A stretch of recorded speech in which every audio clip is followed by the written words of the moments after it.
Hello friends, I'm Rosa, welcome. So today, well, we're gonna go through all the series that I am currently reading. The last update I did for this was in May. It's not that long ago.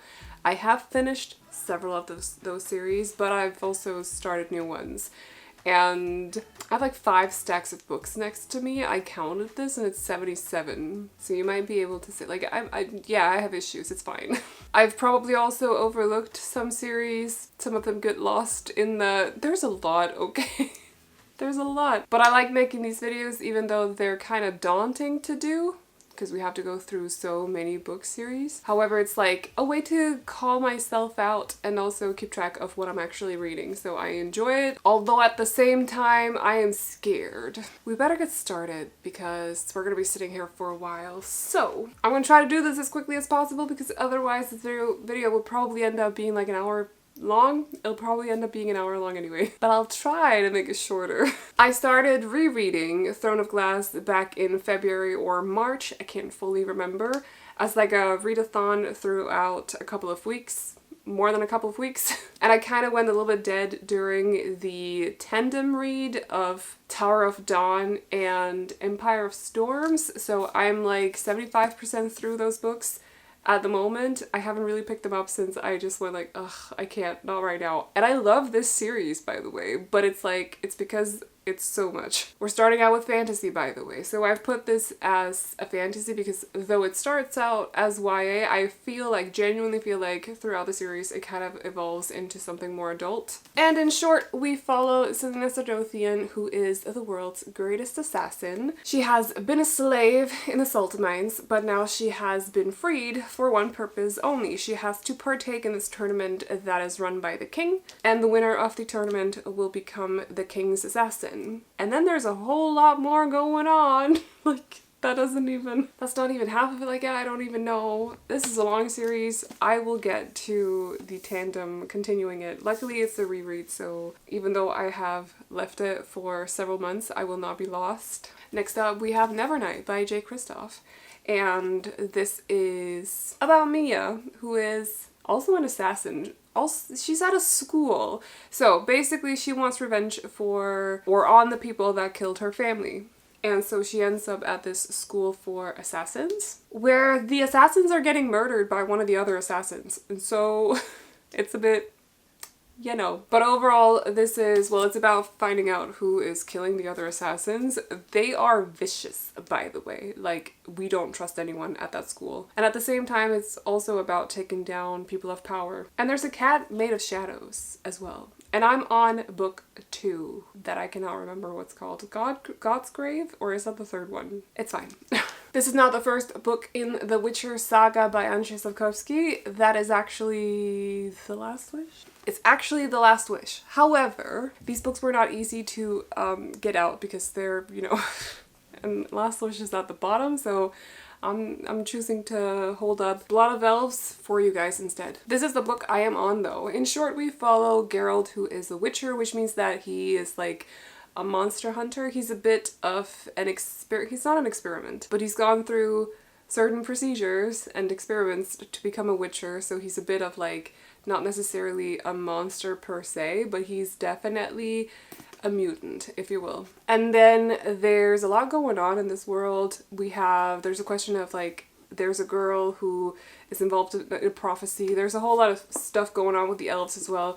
It's a little bit difficult to explain, especially when I have not read this in detail, but however, or read it in detail, I have played some of the games and stuff, so I know certain bits, but I want to know the source material. I just haven't gotten to it yet, so I did read the 2 prequels though. Oh gosh, this one feels a bit like a weird to include, but I need to. So we have Roots of Chaos by Samantha Shannon.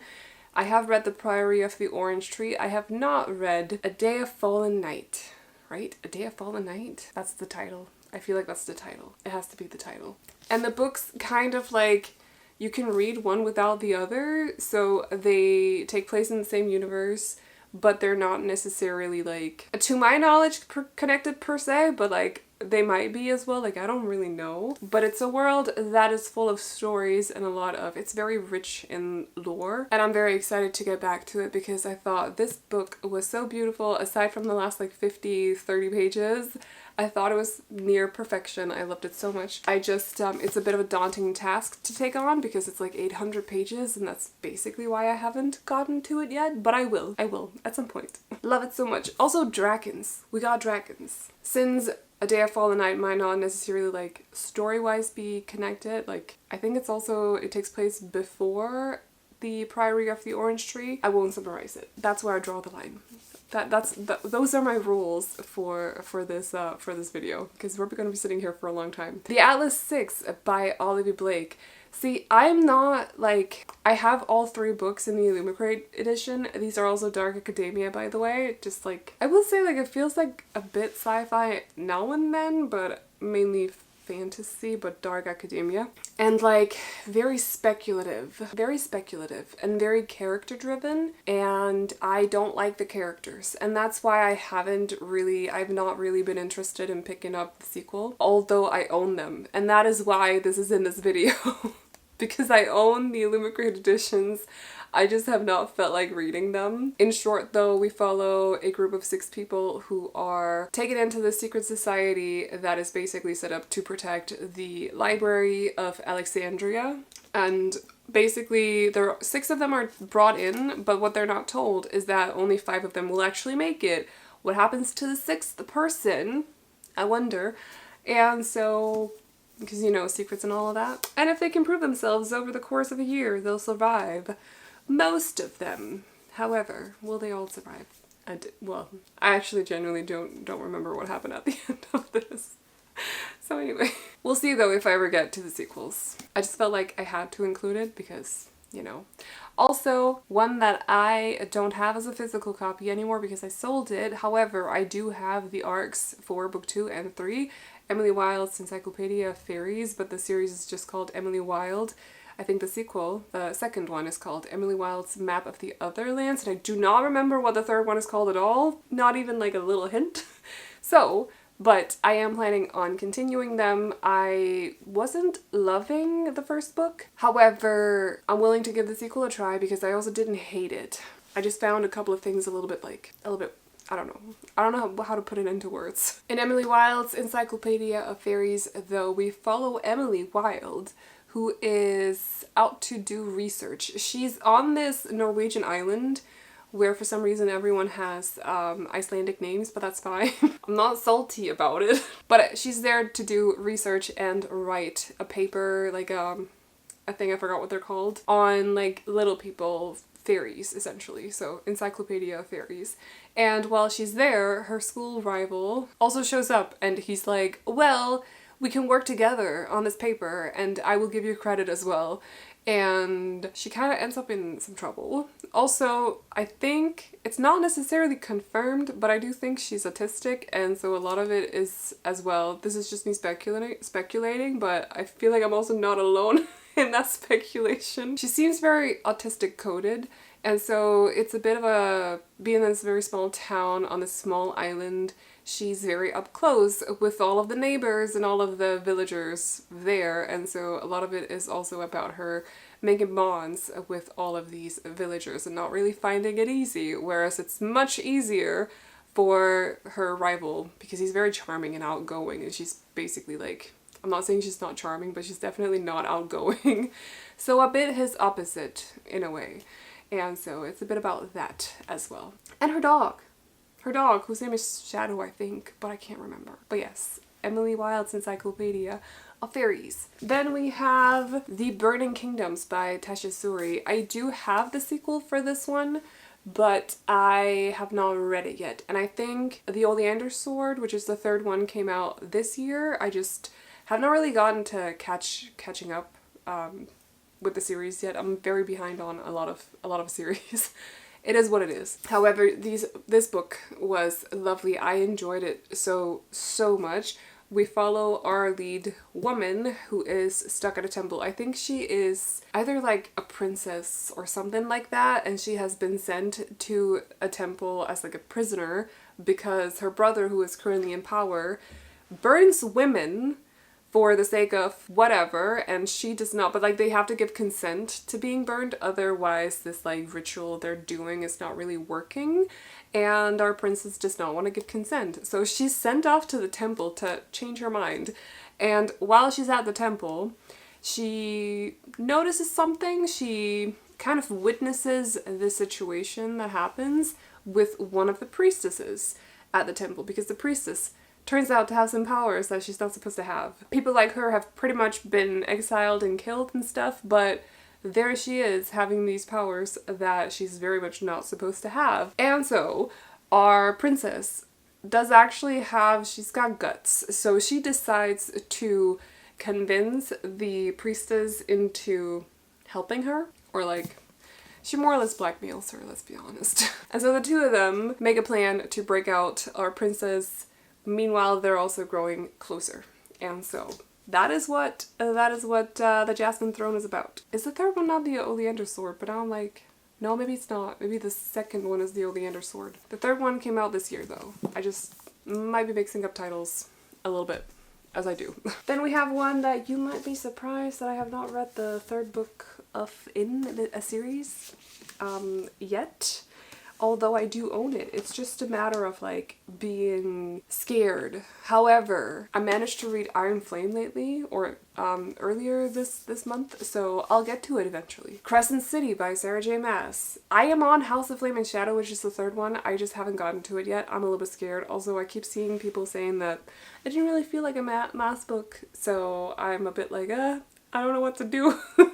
We'll get to it eventually. But anyway, in this book though, we follow Bryce, who is a bit of a party girl. She has a group of friends, they're very tight-knit, and she loves them to bits. She's also a demi-fae, so she's like half-fae. She's got pointed ears, she looks gorgeous, yes, she's a stunning girl.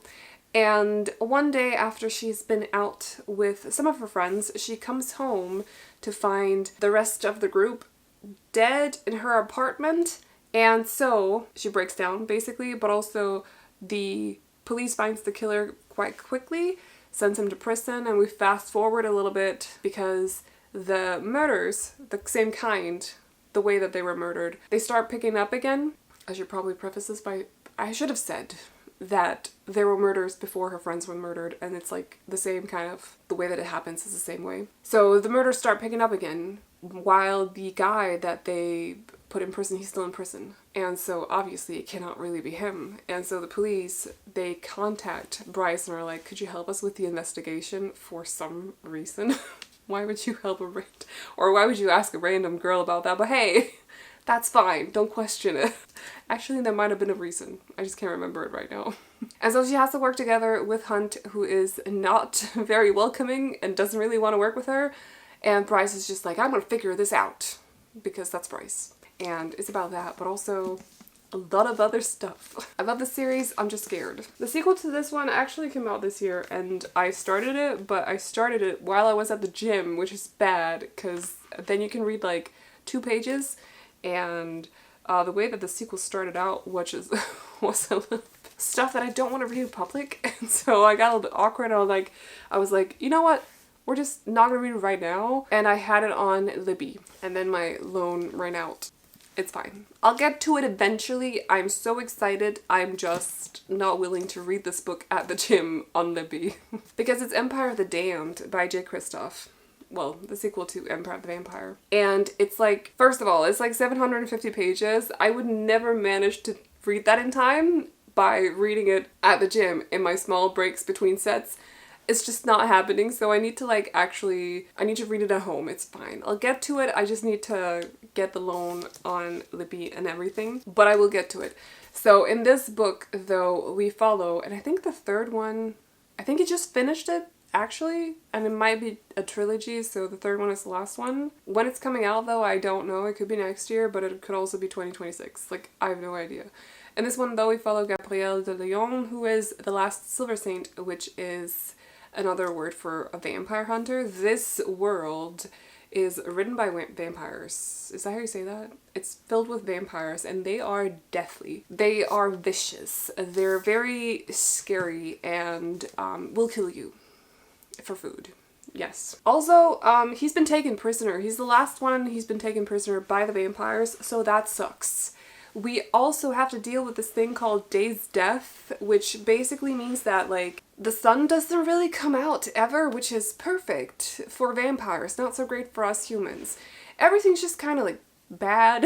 And while Gabriel is imprisoned, he is approached by someone because he has managed to kill one of the leaders. I don't really know what the background is for this guy approaching him, if he was asked by someone, but he's one of the vampires and he's basically just like sort of interviewing Gabriel, if you will, making him tell his story about how he became a Silver Saint and also about his family and also about finding the, what do they call it? The Holy Cup, yes, and how he ended up killing whatever his name is.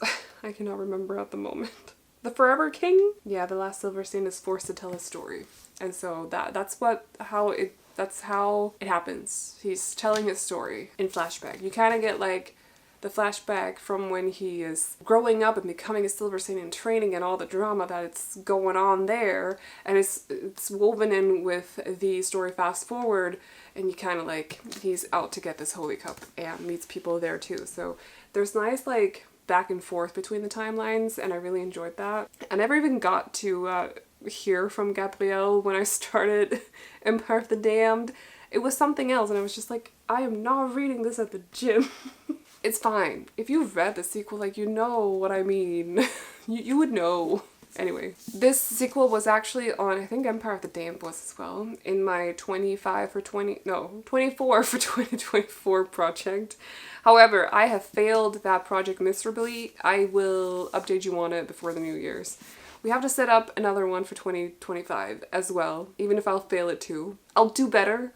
I will. But yes, Hellbent was on that, and I will not have time to finish it, so that sucks. But anyway, Ninth House by Leigh Bardugo, also known as Alex Stern, is a duology, dark academia, fantasy. It's great. I love it, and I don't really know how I haven't read Hellbent yet, but apparently I like to torture myself, so that's great. In this book, though, or in the series, we follow Alex Stern, who is a bit of a tortured soul. She has gone through something in the past, something very traumatic. I'm not blaming her for being a tortured soul, by the way, just want to say. But she's definitely gone through something very traumatic in the past, and while recovering from this trauma, while being at the hospital, I think, actually, she was approached by someone from Yale? I want to say Yale, but at the same time, I'm like, is it Harvard? Yale. Approached by someone from Yale because Alex can see ghosts, and that is very, at least I think they know that she can see ghosts. She's approached by someone from Yale who wants her help, basically monitoring students and groups, secret societies at Yale, so they don't overstep the rules and perform magic and rituals that they're not supposed to. In return for this, she'll get a scholarship. So it's about Alex monitoring the secret societies, and then one day while she's out doing that, she comes across a dead body of a girl. Alex is being told not to get involved, but Alex is like, well, she's standing right over there in a ghost form and I have to go talk to her and figure out what happens, and it gets all sort of messy. There's a lot going on with the secret societies. And also with the people that she know. And I really have some questions about one of the characters that I will get answered if I read Hellbent, but I haven't gotten to it yet. I will though. Yes. And so that means we are done with the adult fantasy and moving on to the YA series, which there are a lot of, and that's fine. Starting out with The Wrath in the Dawn by Renee Ahdieh. I am on the sequel. This is a duology, so there's only one book, which is the second one. Or there's two books. There's one book left, is what I meant to say. It's fine. This is what I would probably call YA romantasy. We follow a girl who is out to get revenge because her friend was killed by the prince, or whatever his title is, in this world, who is basically every day he marries a new girl and then he kills them at night. And so her friend got married to this prince, whatever his title is. Actually, what is his title? Khalid? Caliph. His name is Caliph. She got married to this Caliph and was killed, and so our lead girl wants to kill him in return. basically. And then when she gets there, she's kind of hesitant, like she needs the right moment, and it starts getting dragged out. She's not killed at night, and she starts telling him a story, and he's very drawn in by this story and is kind of hesitant to do the deed as well. And so it's about like this little play between the two, and both of them just like, you know, need to kill each other, but like we're not getting to it. And there might be some secrets happening at the palace as well that our lead girl finds out and starts questioning and stuff. And it's lovely. I loved it. Then we have one, I was supposed to read the sequel in November, but I just never got to it. I had the most stressful November. I don't want to talk about it. So I am on Reckless by Lauren Roberts, which is the second book in the Powerless trilogy. I have not read Powerful, I think, which is like, is it this, but like from Kai's point of view? I don't really know. I have not actually looked into it. I don't know. Or is it like a friend or something? I can't remember. Anyway, but I am on Reckless. In this one, we follow our lead girl, Peyton, who is an ordinary in a world where it's not allowed to be ordinary. That means she doesn't have any powers. Everyone around her have powers. But if people find out that she doesn't have any, she can risk getting executed. And so she's just kind of like keeping on the down low, you know, just like trying to stay hidden, secret, just how do you say it? Melting, blending in with the crowd, essentially, which is not very easy for her, but it's fine. And so she's also pretending to be like an oracle, like she can tell the future or something like that. I can't really remember the details of it. However, one day, the prince, there are two princes here and a king that is in power. One of the princes is out and about, and he's attacked by a group of rebels. Peyton sees this and she's like, dang, I can't just let them kill him. And so she decides to save his life. I'm not sure if she knew that it was the prince at the time, unfortunately, but it's fine. And as a result of this, because she manages to save him, she is put in this tournament that is watched by everyone in this world. Or at least like not the poorer people, but the richer ones. Kind of like the Hunger Games a little bit, except it's not set up like the Hunger Games. But people do die in this tournament, and it's incredibly dangerous for her because also with so many eyes on her, how is she gonna stay, like how is she gonna keep the fact that she doesn't have any powers secret? And there's this thing with the prince as well, who just is very drawn to Peyton. She's also kind of drawn to him. Hunted hunter, destined for each other. Oh yeah, by the way, his job as well is to carry out the executions. So good luck, Peyton. Next up, we have another one that I actually have an arc of. I think without the arc, I probably wouldn't be interested in reading the third book, which is the one that I'm on. And that is only because I feel like the second book was so underwhelming. I feel like I didn't really get a whole lot more questions or answers that I kind of figured out myself by reading the first book. It's The Luminaries by Susan Dennard. So the third book I believe is called The Whispering Night, and I have an arc of that one. And so I will be reading it at some point when I get to it. In this one, we follow Winnie, who is she's a Wednesday. So she's a part of this like community that trains hunters to hunt monsters in the forest, because the forest is written by monsters. And so they're trained to become monster hunters, kind of. They call them something else, but I can't really remember. It's fine though. However, Winnie and her family are kind of on the outsides with this community right now. They're not the most popular because her father has kind of backstabbed the community a little bit and teamed up with who are supposed to be their enemies, and so they have been branded as traitors. And Winnie just really wants her family back in the good graces, and so she decides to train to partake in the trials to become one of the hunters. And so she asks for help with from one of her previous friends, while she still was like on the in with the community. His name is Jay, and he's helping her training and stuff because he's like a star pupil. And so it's about that. It's about her going through the trials to become a hunter. And it's fine, it's cute YA, it's like 300 pages each. There's like a sprinkle of romance in there, a little bit more in the second one. But aside from the romance aspect in the second one, I found it very underwhelming because a lot of the surprises I'd kind of already guessed. Like, I thought you were supposed to have guessed it from the first book. I didn't know it was supposed to be like the climax in the second one. So I was like, oh, okay, is that it? Fine. We'll see about the third one though. Then we have one that I read on a whim. I read the first book on a whim, and the second is coming out next year. It is The Crimson Moth by Kristen Ciccarelli. I don't know if that's how her last name is pronounced, but I'm trying. In which is also kind of like a romantasy. Why romantasy?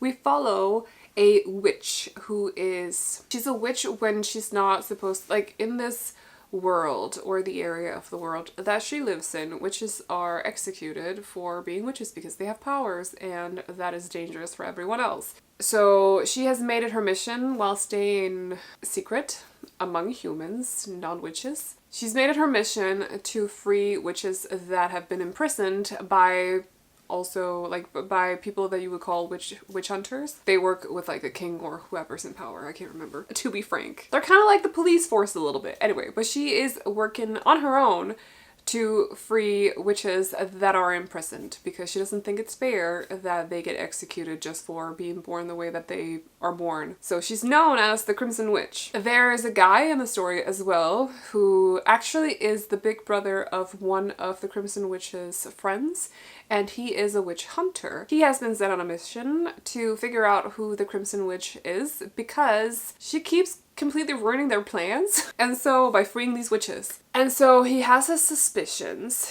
and after our lead girl finds out that her next goal is freeing this specific witch who's currently being imprisoned, she is supposed to be executed on this specific day, but she doesn't really know where she is, and she doesn't know the route from the prison to, or wherever she is, to the execution place. And so she's trying to figure out, how can I get information to help me free this this witch? So she decides to charm her way into information from this witch hunter. Meanwhile, he is trying to charm his way into information from the Crimson Witch. No, it's not the Crimson Witch, it's the Crimson Moth. Rosa, what the It's fine.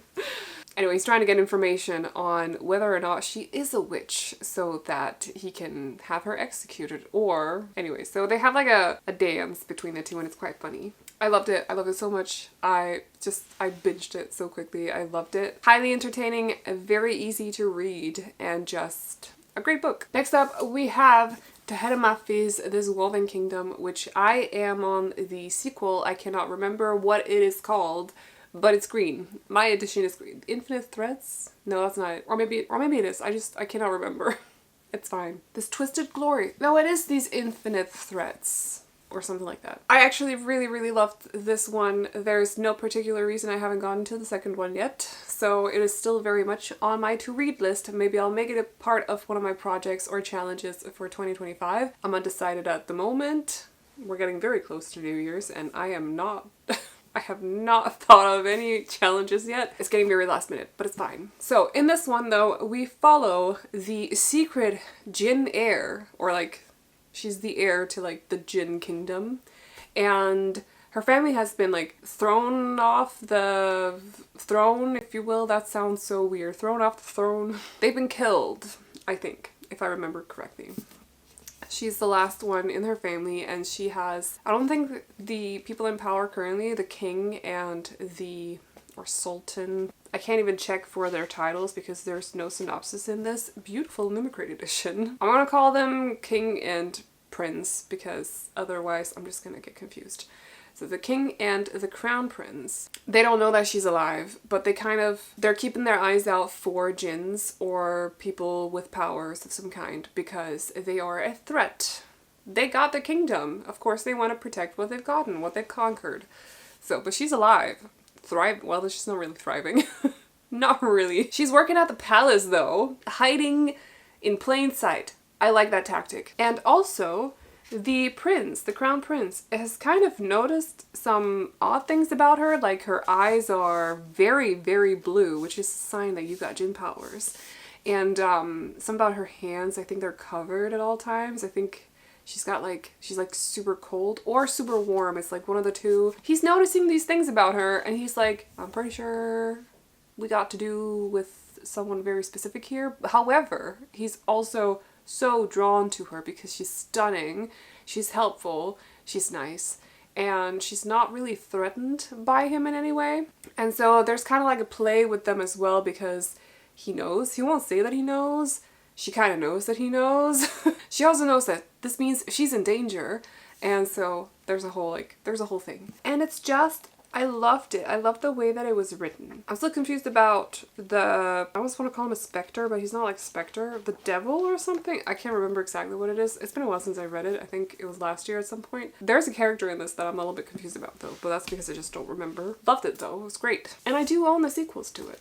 The ones that are out so far. Next up we have What the River Knows by Isabel Ibanez, which is also called Secrets of the Nile. And the sequel, the second one, is Where the Library Hides. I have pre-ordered it from Fairy Loot. They're just being incredibly slow. But it is out at the moment. Loved this book. We follow our lead girl, Inez, who, I believe Inez. Yes, Inez. Whose parents have gone missing in Egypt. They often went to Egypt and they always refused to bring Inez. She's always been very curious about Egypt and what went on there because her parents went so often, and especially her mother seems to be like obsessed with Egypt. And so they're also like, they find artifacts and stuff like that. And so when they go missing, she's like, well, I'm gonna go to Egypt and find them because Dad sent me this artifact ring or whatever it is, I can't really remember, but he sent me this thing like a week ago and now they've gone missing and it's very suspicious. So she basically, she sneaks onto her uncle's ship to go to Egypt, and her uncle finds out and sends his like helper thing to watch over Inez while she's there. And she also starts helping them and stuff. And it's basically about her trying to find her parents, but also figuring out a couple of things about this research and investigation. And there are secrets, okay? That's why it's called Secrets of the Nile. And I'm not telling you them. Read the book. It's great. Also a little bit of a romance between her. Well, not a little bit. There's definitely a romance between her and the helper guy. It's great. I like it. Next up, we have the Winter Night trilogy. I don't own the next books. It's a finished trilogy though, by Catherine Arden, and it is loosely based off of, is it Russian folklore or something like that? I don't think there's no synopsis in this, but it's like a little bit abstract and a little bit confusing at times. However, now that I am past the misogyny that is her father, anyway, the in-your-face misogyny that is her father. I don't love misogyny in books, okay? In fact, I hate it. It irks me. I see enough of it online. I don't want it in my books. Anyway, but now that I'm past that, I am like, at least I hope so. I don't really know. I'm actually very into the idea of continuing the series. So, but yeah, I can't really fully tell you exactly what we have to do with here because a lot of it is a little bit abstract and it's got like fairy tale vibes a little bit. I think it's loosely inspired by, I believe, Russian fairy tales, but I can't remember if it's Russian though. What we do follow though is a girl who is a little bit different, and she kind of reminds me like a bit of like a forest witch, but yeah, she's a bit misunderstood. And her father is expecting things of her that are not fair because it doesn't fit with her. And there's a lot of misogyny in it. And I hate it. I hated it so much. But I like the way that it was written, and so I really want to continue this series. I don't have the sequels yet. So if Illumicrates still have them at some point when I feel like I have space in my budget to get them, I will get them. But new books keep showing up and I'm like, ugh, I need those ones as well. I don't know, and now I have to buy school stuff. It's so expensive. So we'll see when it happens, okay? Next up we have, I actually think, the Lord of Shadows. I actually think the second book there is on my 24 in 2024 challenge, but I just have not gotten to it. This is the first book in the Dark Artifices series by Cassandra Clare, Lady Midnight. I am on the second one, Lord of Shadows. These are Shadowhunter books. It's a bit difficult to explain them in short terms if you have not read a single Shadowhunter books, but we follow Emma, who is trying to figure out what happened to her parents, and she's doing this while getting help from her friend Julian, and they are Shadowhunters. They're basically like warriors fighting, or like fighters fighting demons and vampires and stuff that don't follow, well, demons at all times, but also vampires and fae that don't follow the rules, the accords that are set in place to protect us humans, mundane as they call us.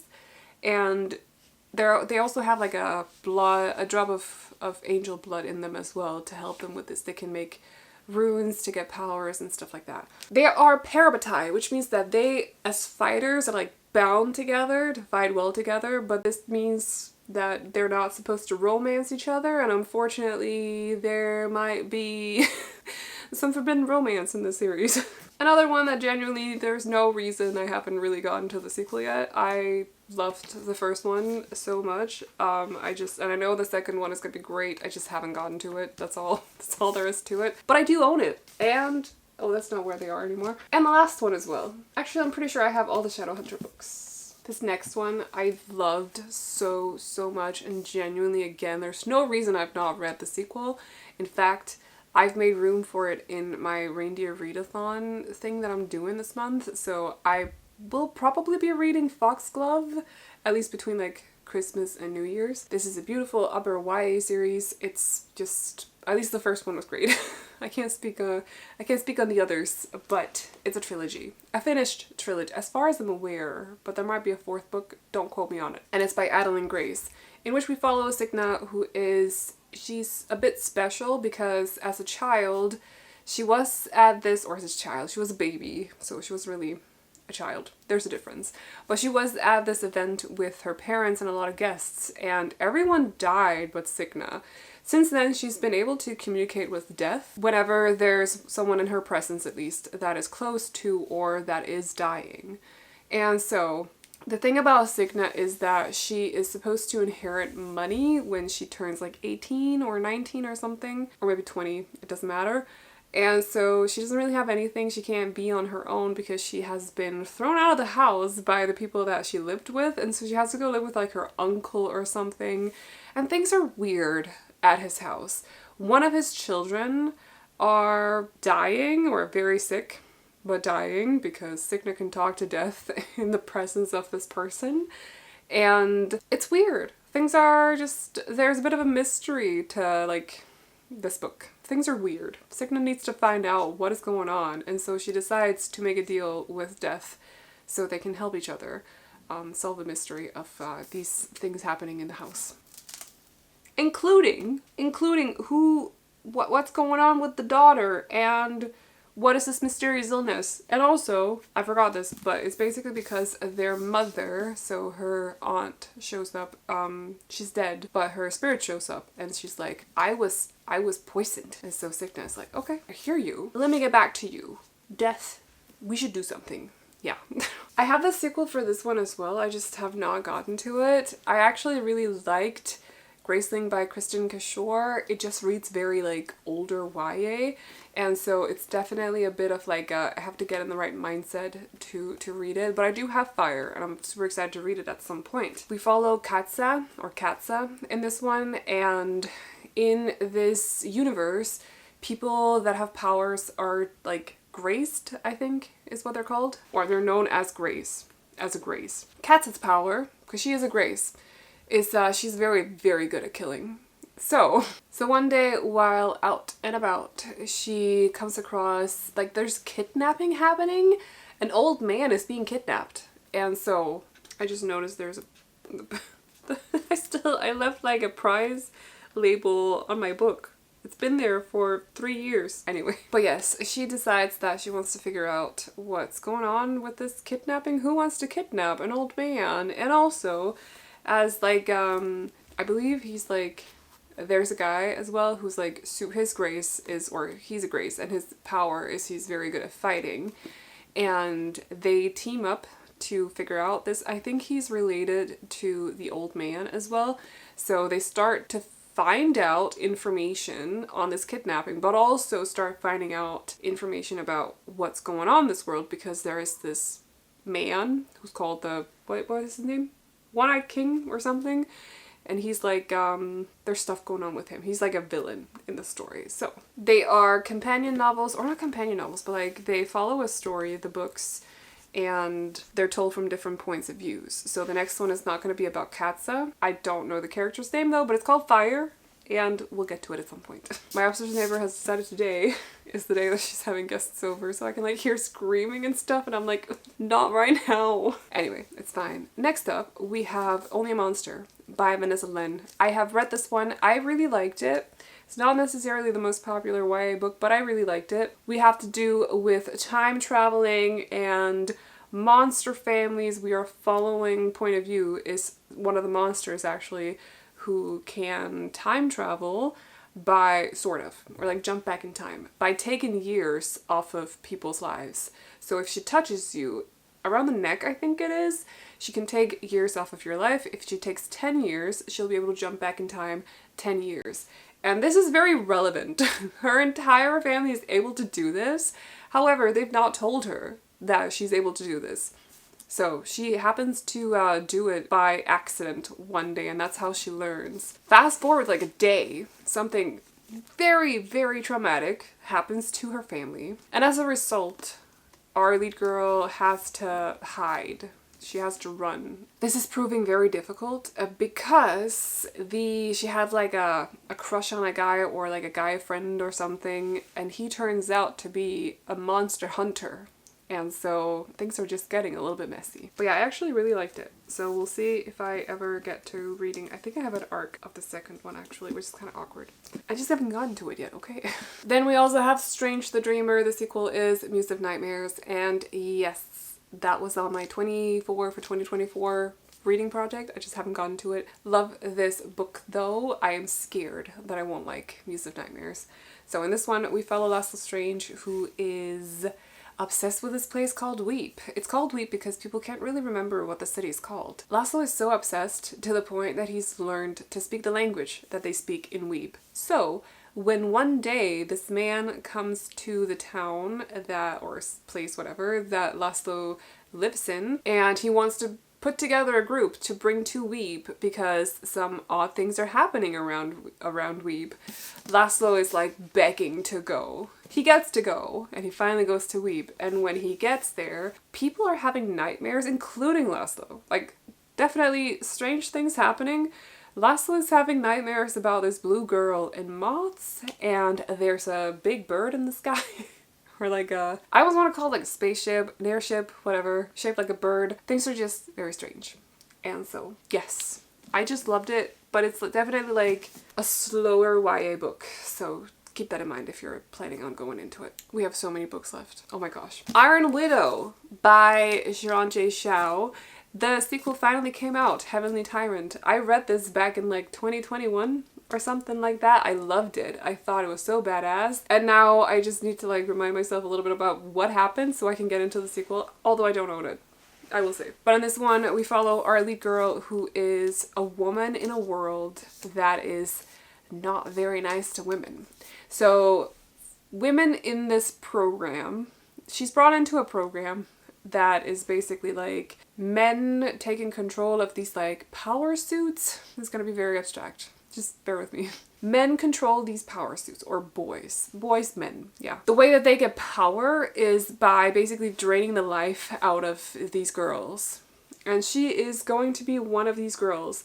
Turns out that like her power level is like crazy high. And so she is put or grouped up with this very, very dangerous guy who's also an alcoholic. And he also happens to be the reason that our lead girl basically signed up for this program to begin with, because he's the guy who killed her sister, I think. Is it her sister?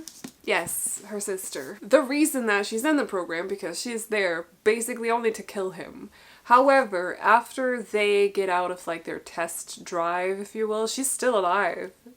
girls don't survive at all, so how is she alive?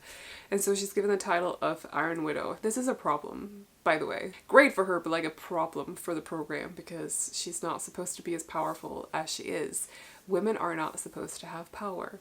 So, and also this guy is not as bad necessarily, maybe, as she thought he was and stuff. There's a, I forgot what it's called, poly relationship in this, so you do the math, it's fine. But yes, it does include her and the guy, the dangerous one, and then I can't remember who the last one is, but there's a third guy. I've been made aware that there is a sequel to House of Salt and Sorrows by Aaron A. Craig, which I loved when I read it.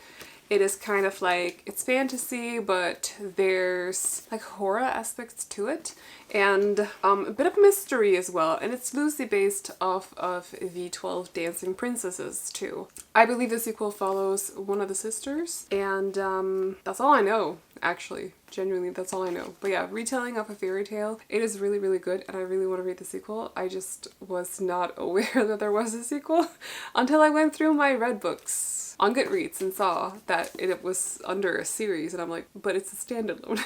What do you mean? So we'll get to it at some point when I get it. Maybe, hopefully next fall. I feel like it would be a good fall read. Then we have one that I don't own a physical copy of, but I do have on my Kindle. Twin Crowns by Catherine Doyle and Catherine Weber, which is about a pair of twins that have been split when they were birthed. One is currently a princess and the other is living among the witches, and the witches are seen as super dangerous and they're basically exiled. The royal family does not like the witches. That's all that the princess witch, that's all that she knows as well, that witches are very, very dangerous. The witches though, they have a plan because they know that for some reason their twin, let's just put it like that because I can't remember their names. Ren, I think her name is, and the princess is called Rose. Their witch, or their twin, yeah. She looks exactly like the princess for some reason. I can't remember if they actually know if they're twins, but anyway. So they're like, okay, you know what we're gonna do? We're gonna swap you guys. So you are going to infiltrate the palace. Can't remember why, maybe it's just to steal the crown. Meanwhile, we're gonna keep the princess over here, just like keep her safe and like just, you know, while you do that. And then they see each other and Rose is so surprised. Ren already knows, but Rose is like, what? Who are you? And then she's like, oh, but you are a witch. You look exactly like me. Oh, I can't actually remember if this happens, but it would be pretty funny. But anyway, they swap places. It's all about Rose kind of learning that witches are not as evil as she was taught. And Ren realizing that the role of a princess is not as easy as she thought it was gonna be.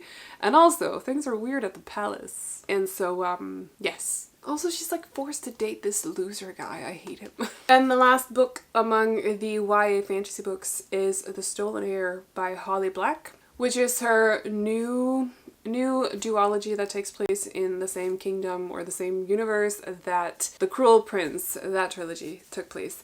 In this duology though, we follow Oak, who you might have, if you read the previous trilogy, you might recognize Oak as the little boy, the little brother. He's not necessarily all grown up, but he's 17 now. And he is, if you remember the Court of Teeth and the blue girl, she's also in this book. I think her name is Ren as well, or Soren, depending on what name you want to go with. Is that a Ren? Did I just realize something? Anyway, it's fine. This book is about Oak basically contacting Ren because he needs help from her. She has been among humans for a while, and then when she wasn't with humans anymore, she was like with her fake family. What's fake family? She calls them unfamily.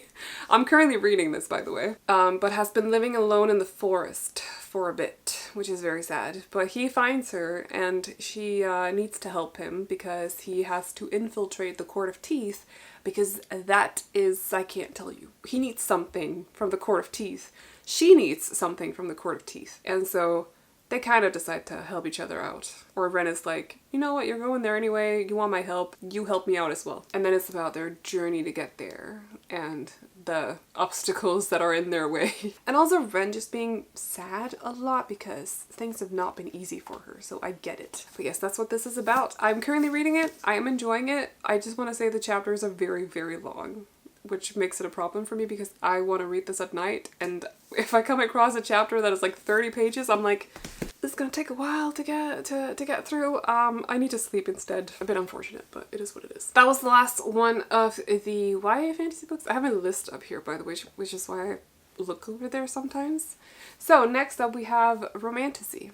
We're starting out with Fourth Wing, also known as the Empyrean. I am on book 3, which is coming out in January, and I am excited. I think parts of parts of Iron Flame were kind of a little bit slow. There was a lot of miscommunication or just lack of talking, which kind of bugged me a little bit. However, overall I did enjoy it quite a lot, so I'm excited for Onyx Storm. We'll see where the story goes. But in short, this book is about Violet, who is... She was supposed to have been a scribe. That is like someone who records story? Yeah, writes it down, knows a lot of languages, and keeps track of all these texts they have. She was supposed to have been one of those. Basically a librarian. Yes. However, her mom is suddenly like, you know what, never mind. You have to partake in the Rider trials, which is Dragon Rider. So she's just kind of like thrown into like the most deathliest challenges ever on a whim. Justifiably so. Violet is pissed and she's very, very set on surviving these trials, even if it's gonna be terrible. And so it's about her going through the trials to become a dragon rider, bonding with dragons, and like dealing with the rebels who hate her because she is the general's daughter, but also kind of feeling drawn towards one of them. His name is Xaden. That's difficult to say. I had to like stop before I say it. It's Xaden, something like that. He is a big figure among the or they're not rebels anymore, but like the rebels' children's? The rebels' children. He's one of them. Kind of like their new leader a little bit. They're not supposed to have a leader, but like he's kind of their new leader. Also very, very dangerous and kind of threatening, and Violet is like, I kind of like him though. So it's about all of that and the secrets of the school they're at as well, because there's actually quite a lot of them. So I'm excited to know more about dragons. Next up we have Beasts of the Briar by Elizabeth Helen, and I am on book 5, which is not out yet. So I'm just waiting. It doesn't have a date. I don't know what I'm gonna do, but book 5 out of, someone on the last video said 7, and I'm like, what? 7? I thought it was gonna be 5. I actually thought it was gonna be 4 when I went into it, but no. Anyway, in short, this is a Beauty and the Beast retelling, but instead of just a beast, we have 4 fae princesses that are from different courts that are based on seasons that have, at night, they are cursed to be, just like there's a curse in Beauty and the Beast, they're cursed to turn into wolves. Big, big wolves. Our lead girl, Rosie. I'm gonna go with Rosie. She's at this castle. She's traded places with her father, just like in the Beauty and the Beast story. And she's like, you know what, I'm gonna make the best of it. And also while planning how to leave. So she's like, if I befriend the Fae Princess, I'm sure that I can somehow escape. And then while she's there, she learns a lot about what's going on because they're cursed and like, it's all dangerous for the world, okay? And also, she needs to find out what happened to her mother because her mother went missing 25 years ago, and she's definitely got something to do with fairies, with the fae. There are some secrets there. Rosie needs to know, and that's what this entire series is about. Next up, I have a series that I don't own as physical copies, although I wish that I did. It's Gods and Monsters by Amber V. Nicole, in which we follow, and this is going to be a little bit difficult to explain, but we follow our lead girl, Diana, who is both a person, but also a monster. And she says, like, smiling, yay, she's a monster. I like Diana quite a lot, which is why I'm smiling. Very unapologetically, a monster. She works for the bad guy. and is very desperate to continue to do this, not necessarily because she likes the bad guy, but because she knows that if she stops working for him, as one of his generals as well, by the way, like she's like second rank or something in their whole system, but if she stops working for him, something very terrible will probably happen to her sister. So she's just working for him to protect her sister. There's this thing like brewing in the background about a book and this invincible guy that has disappeared a long while ago, but now has reappeared. He's been gone for like ages, and now he shows up out of the blue as they're trying to find this book of Azrael. And they might run into each other. There might be some torture involved in this meeting. And also, as in Diana and this guy, whose name I cannot remember, Liam? I'm gonna call him Liam because I can't remember his other name. He has two names. I remember one of them. I feel like that's good enough. But yeah, there might be like some tension there. Liam is very tortured. Diana is also very tortured, but in a different way. And they're just kind of like befriending each other while being enemies and also finding peace in each other a little bit, I feel. And it's just nice. I really like Diana. I like their relationship. I like the like slow softening up and stuff. I don't know. I just really liked it. So I'm excited to read the sequel at some point. Then we have Assistant to the Villain. I am on book 3, Accomplice to the Villain, which means I've read Apprentice to the Villain. And it's a pretty fun fantasy romantasy series, because we're talking about romantasies right now, which I actually forgot to say, but we are on the romantasy section.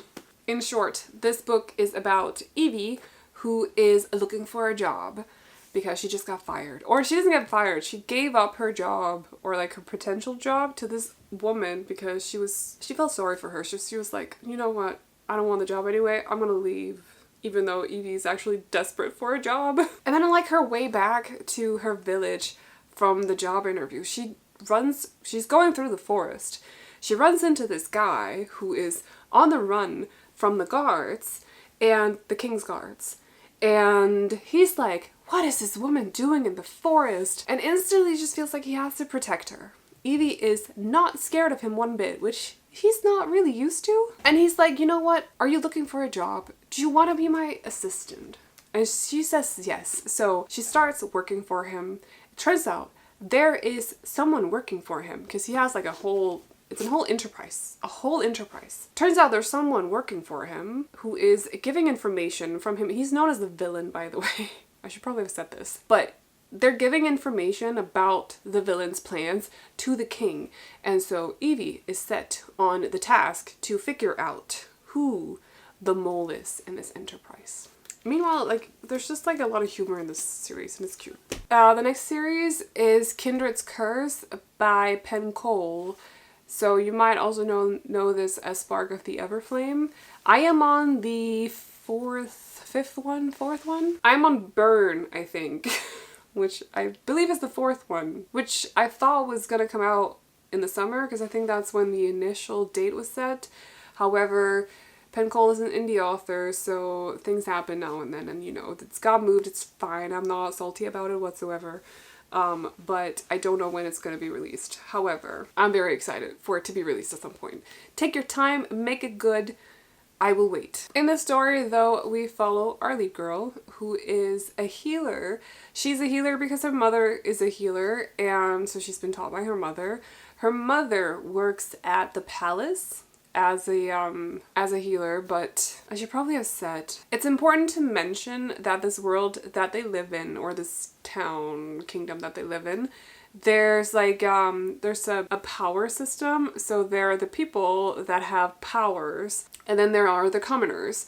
Her and her mother are among the commoners. And so they don't have powers. They don't have money. They don't really have anything. These people with the powers have everything. And so the mother working at the palace is it's very special. They're not allowed in this area that they live in. So it's like, she's an exception. And then one day she goes missing, and nobody really knows what happened. Her father doesn't know what happened. Her brother doesn't know what happened. Little brother doesn't know what happened. Nobody knows what happened. The mother just goes missing. And this also means that they need a new healer at the palace. And so our lead girl decides to basically just go for it. become the healer at the palace. Maybe she can find some information on what happened with her mother while working there. And my gosh, it's so weird to summarize the first book because so much happens in the series. What? Anyway, the prince at the palace and our lead girl are kind of like drawn towards each other. This is very no-no because he is the prince. He's like one of the most powerful beings in this entire world. And she's a commoner with no powers whatsoever, but he's like, there's something odd about you. He's probably saying it in a different way. They have a run-in. She threatens him with a knife and he's like, you're a little bit weird. I know more about you than you know about yourself. Also, I know things about your mother. And she's like, what? You have information about my mother. He won't tell her what though, because he promised the mother not to say. He won't even say if the mom is alive. But it's like, it's basically about her finding out. And also, she joins like a rebel group that are trying to fight back against the people that have powers. But they're doing it in a way that our lead girl is not really okay with. So there's a question of morals in there as well. And like, how far will you go for equality? Like, are you willing to take lives, take innocent lives to raise yourselves up, like stuff like that. It's a lovely Romantasy series. I'm looking forward to the next book. I believe it's book 4, but I could be wrong. It could also be book 5, so anyway. But, ooh, next up we have Moonfall by Sarah A. Parker, also known as When the Moon Hatched. The sequel is coming out in October next year, which is a while away, but that's fine. As long as it's good, because I really loved this. I think I have a weakness for books with dragons, which I definitely know I'm not alone with. So how do I summarize this though? We follow our lead girl, who is a killer and a thief. Right. But she does it for this group. She's like a hired thief, a hired killer. Very specifically kills bad people though. And I think her job title is like bounty hunter or something. So one day, her entire world is basically like something very sad happens. It shatters her entire existence, if you will, like her life. It shatters her entire life. And while she's distracted by this thing, this very sad thing that has happened to her, that's completely like thrown her world upside down, she is actually taken prisoner by these very powerful fae. On the other point of view we have, what is her name? Is her name Rave? Rave. And then we have Khan. Yeah, the other point of view we have is a guy. They've run into each other at some point, and he feels like he kind of recognizes her, but there's something different about her. And this is the whole thing. He is very set on saving her, so he ends up doing so, and then together afterwards, even though she's definitely not one for teamwork, if you will, at least not with Khan, they end up like, there's a lot of secrets that they have to figure out, and a lot of like old memories resurfacing and like stuff. I don't really know how much I can say because I just want everyone to experience the book without me accidentally spoiling something. So that was the most difficult one so far to summarize. I think we're halfway through this video. It's probably like 2 hours. I talk too much. We have Crowns of Neaxia by Carissa Broadbent, which is so unfair because technically this is a duology, and then there's another duology, and then I think there'll be a third duology. However, they're all a part of the same series. You have to read them in the order, and so I thought it was such a win that I read the sequel to this one. I thought I did something great, and then boom, The Songbird and the Heart of Stone. I forgot the title halfway through saying that. I was like, Songbird? Is it a songbird? And so it's not really, there's a character in this duology that is the lead character in The Songbird and the Heart of Stone. However, this story is not really relevant to that one, and so I can't really tell you. I don't really fully know what the other one is about either. I know that it's got something to do with a guy who she has some history with, and that's all I know. And that's how I would prefer to leave it. Otherwise I would have looked it up, and this is a very short. I love how short this summary is. Anyway, but yeah, I'm gonna leave it at that because I don't want to know. I just want to go into it and enjoy it. Yes. Preferably with one of the editions that has the arrow on the edges. But we'll see if I manage to get one before they're gone. Next up we have Fae Isles, or Court of Blood and Bindings by Lisette Marshall. I think I am on, is it book 3? Because I've read Lord of Golden Glory as well, which is the second one. So I think I'm on book 3, which I cannot remember what it's called, but it's purple blue, the cover. I remember that though. In this series, we follow our lead girl who has magical powers, but she's not been trained in using them, and she's also supposed to keep it a secret because she lives among like people that don't have powers and they're afraid of people with powers, and so she's been told by her adoptive parents, hey, just ignore that this is going on, like, no. She works with a designer or like a painter or something like that, so she's around colors all day. Her powers, basically, the magic here is that you take, let's say, purple, let's say purple, and then you basically like take out the red from the purple, and then you have destructive powers. If you take out the blue, I can't remember, but I think it's the healing powers. So the powers are tied to colors, which is very exciting. I haven't really seen this elsewhere, which is why I am telling you in a little bit more detail. But she's not supposed to have these powers or even use them or anything. She's just supposed to ignore that she has them. However, one day while she's just like fooling around a little bit with them, she notices that there's a man, a fae, who is watching her, and he sees her using these powers. He flies off, and then she's like, oh, that was bad. I don't know what to do about this. But then like in the evening or like the next day or something, the village is attacked. Everyone is like, her house is on fire, and this man shows up again, this fae. He takes her and flies off with her while she's like, well, what about my parents? And he's not saying a word because he can't talk. This is also important. He can't talk. He can't even sign. He writes and then shows her. That's how they communicate. And she's like, but what about my parents? What about my village? And he's just like, well, it had to be done because he needs her help, because everyone who has powers, and this is mostly fae people, they are what he calls bound, so they can't access their powers, at least not to like the full extent. And he knows that this girl has very powerful powers, so he needs her help to bring down the queen because she's evil and she needs to be stopped. And so it's about them training and like getting to know each other, and there's a whole lot of other stuff going on. We got rebels in there as well, probably. I can't remember. As in, like, I can't remember their name. But yeah, there's a lot going on. Can't remember why I didn't continue to the sequel or the third one, but I really liked the series. I love the magic, is so different, so we'll get to it at some point. The sequel to this one isn't out yet, but A Fate Inked in Blood by Danielle L. Jensen, which I loved, by the way, because I am super biased. It's about Vikings and Norse mythology, and I'm like, yes. Finally! Not Greek, but Norse. So we follow our lead girl, who his name is Freya, because of course it is. Freya. She has been given powers. Basically, in this universe, there are people with powers. They are very, very rare. How they got their powers is basically they are born with like a drop of God's blood. So her powers are that she's a shield maiden.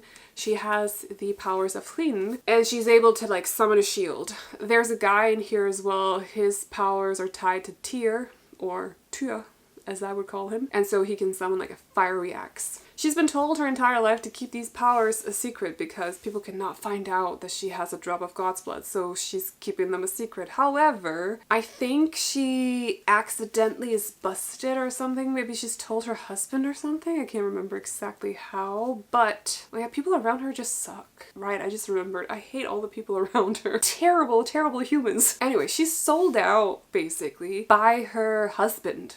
Terrible, narcissistic, terrible husband. He ends up telling the Jarl, and the Jarl comes by and is like, you, Freya, you are a part of my prophecy. If I have you, I will become the king of everyone. And so she's basically forced to come along, but he's also like, we have to get married. And she's like, well, I have a husband. And then her husband is killed. And so it's about her taking off with the Jarl, and also the Jarl's son is tasked with protecting our lead girl because things are not, like, they're in the mountains, it's cold and stuff.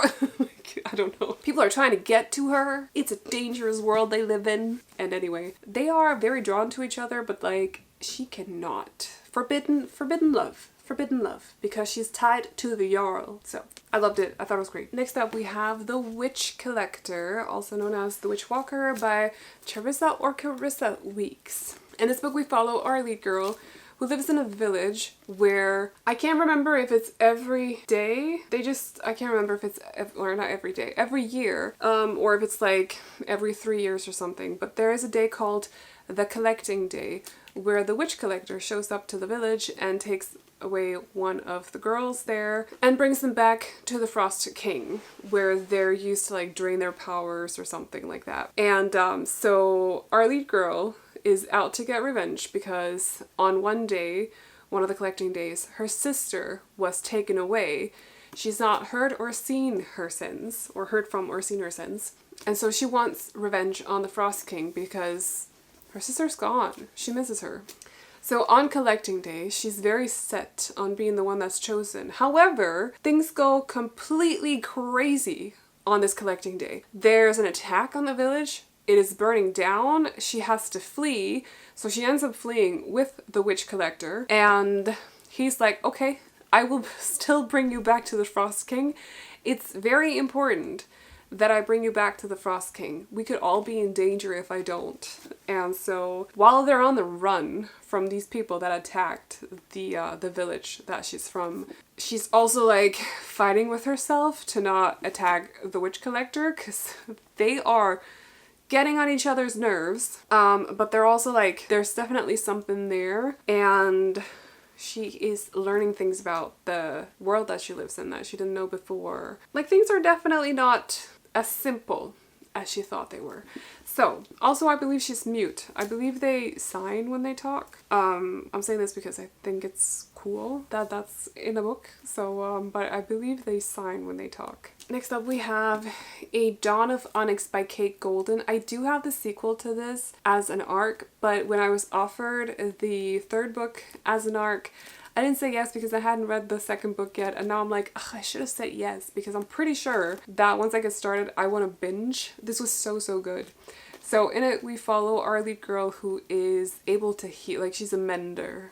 I think it's a power, but it might also just be that she's good at healing. I can't really fully remember. And her brother has been like gone for a while, right? She misses him. And then one day he just randomly shows up on the doorstep of the house that her and her family live in, excluding him. Or he used to live there, but anyway.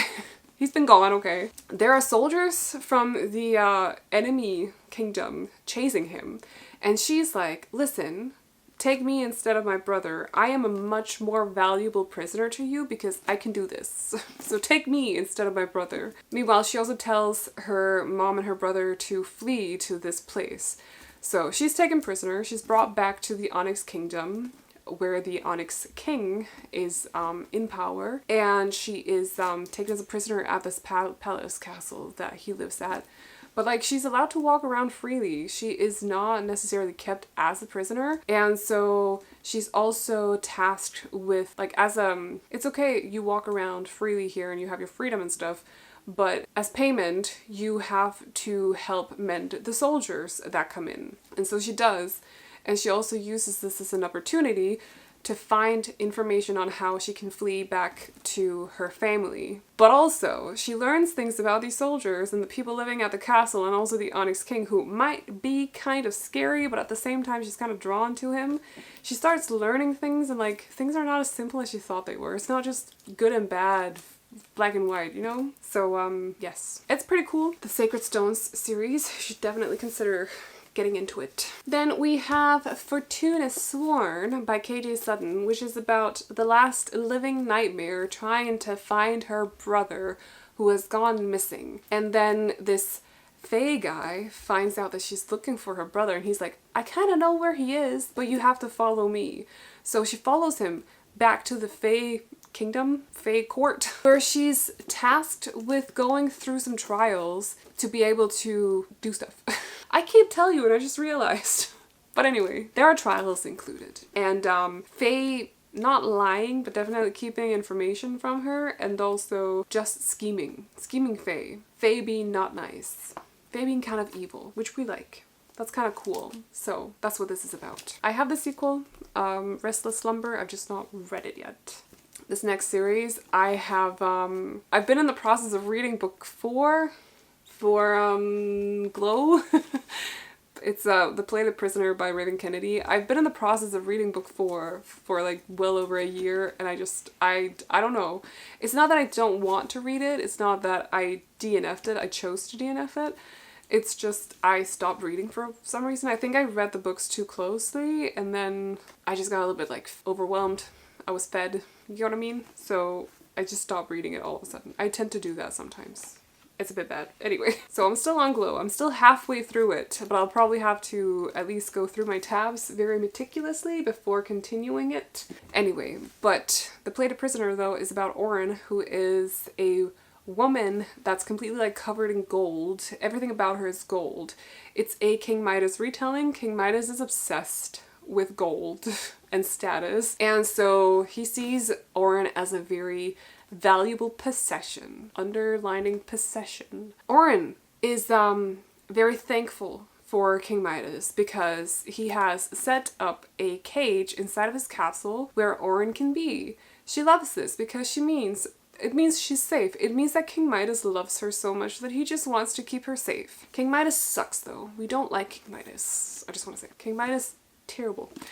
And so Oren though doesn't really see it that way. I just want to say. Me and Oren in the first book, we do not agree on a lot of things. One of those things being King Midas. But she loves him and is very thankful for him. And so one day while he is trying to make a deal with like a leader or something of one of the other kingdoms, he uses Oren as a pawn in one of his deals. He's like, well, you can have her for however long if I get your soldiers, if I get your army. And Oren hears this and she's like, well, why would he do this? I thought we loved each other. You don't just trade away people that you love. And so this kind of like, this shocks Oren. She starts to question a lot of things, including why is she in this cage all the time? Should she be in this cage? Is she actually safe? Like, stuff like that. And things start to develop. Yeah. The next one is Kingdom of Lies by Stacia Stark. You might also know it as A Court of... No. No. A Court This Cruel and Lovely, I think it's that way around. Which is about... I don't remember exactly the sequence of things here, so excuse me. But we follow our lead girl she has powers, but she's living in a kingdom where people like her are executed and burned. She's very much not supposed to have these powers according to whoever's in charge. I think how they do it is like when they're born, they basically donate their powers and then at some point they get them back, but like in a diminished amount. And so our lead girl though has not been through this process because when she was born, it was settled that they thought she didn't have powers. So now she has very powerful powers, but she's not supposed to have them. She can stop time or like slow time or something like that. And so she's been trying to keep this a secret, however, has also been suspected for a while, and at some point she's like, okay, they know. And so she decides to run off. So she ends up in the forest. She's basically like dying, and so she comes across this because she doesn't know how to survive in the forest. She's never been taught. She comes across this group of mercenaries, and one of the men in this group, she has actually been dreaming of for like years. So it's super odd to bump into him. She notices him instantly. She recognizes him from her dreams. And then they kind of leave her there. They're just like, yeah, never mind, until they return. I can't remember exactly how it happens. So that's why I'm like, don't remember the sequence of things. However, they do return at some point. They find her and they mend her. And then they're like, so we know you have powers, by the way. Or like, maybe there's a fight and she uses them or something. I can't exactly remember, but they know at some point that she has powers. And that means that she can help them, because what they want to do is go back to this kingdom and steal a very important artifact from someone. It's in the castle, so they need her to break in. She suddenly becomes a very important piece in their plan. And that means she trains with them. She also bumps heads butts heads, not bumps them. That's, I don't know why I said that. But they butt heads very much, her and this guy that she's been dreaming of and stuff. And it's a nice little group of mercenaries. They're not so bad.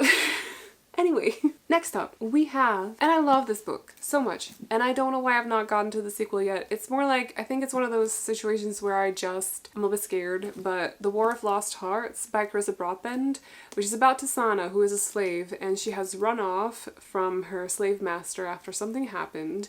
She ends up with this organization that is called the Order, and they promise her to keep her safe and help her, as long as she helps them in return by becoming one of their soldiers. But she has not been trained to be a soldier, so first she needs to train. And so she is paired up with this guy called Max, who's supposed to be her mentor, but Max has gone through some very traumatic stuff in the past and is a bit of a recluse. He just likes to keep to himself. He doesn't want company. He kind of just like hates people. And Tisana is very much his opposite in the way that she's also gone through a lot of really bad stuff. She's been a slave. A lot of bad stuff. But despite of this, she is all positive. She's hopeful. She sees the good in people still. And so Max is like very drawn towards her at some point, and they have like a cute little thing, and I like it. But like the Order might not be necessarily as good as they come across. At some point, Max and Tisana do start to question the whole Order thing, and yes, I love it though. I love it. I do. I love the first book. I love it. This next one is one of those situations like The Serpent and the Wings of Night, where I have read the first two, and book 3 is not technically related to, it's in the same, like you meet the characters in this first duology. It's in the same kingdom, it's in the same world. However, the story doesn't really have anything to do with this, and so I can't summarize it, also because I don't know it, but I also don't want to spoil anything from this duology. So I'm just gonna leave it at that. But I do own the Inadequate Heir, The Endless Wars book 4. I just own them in the indie editions, and they're not sold anymore, so that sucks. But anyway, the new editions are also super pretty, so there's that. But yes, do love this this series though, and I'm very excited to get back into it at some point. All I know about the new ones is that it is Lara's brother, and then like a very hesitant prisoner from further up north or something like that, and they have like a thing.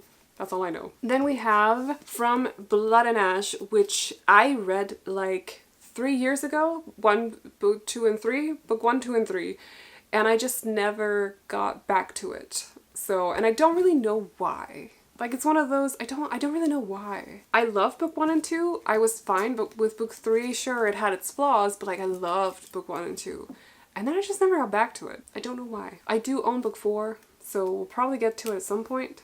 However, I just haven't gotten to that point yet. I also feel like I don't have to summarize it because it's an old series and it was like super hyped. I'd be surprised if there are anybody here still watching that haven't read it. But in case you want a very short summary, we follow Poppy, who is known as the Maiden in this kingdom. She's like a very specific figure. Yeah.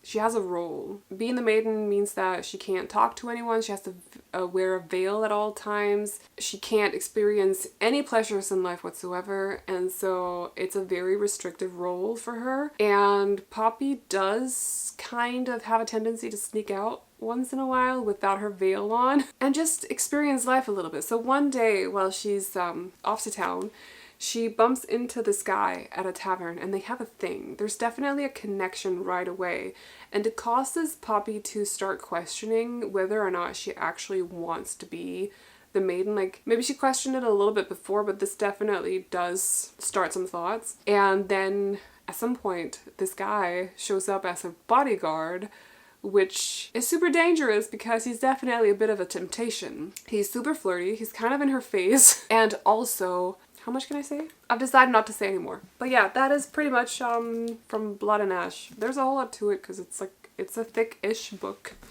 So that leaves us with just a few more Romantasy books. So we have The Bargainer by Laura Talassa, which is, I have read the first book and it's like a while ago, but I've been very set on wanting to continue the series. I just haven't gotten to it. I think the first book is called Rhapsodic, and all I remember is that it's about a young girl who has made a deal, and this deal is with the bargainer, who, well, he makes bargains. I feel like if you know certain fantasy races, that would kind of like ring some bells, but he is known as a bargainer, and she does this throughout her, she's a siren as well. This is important to note.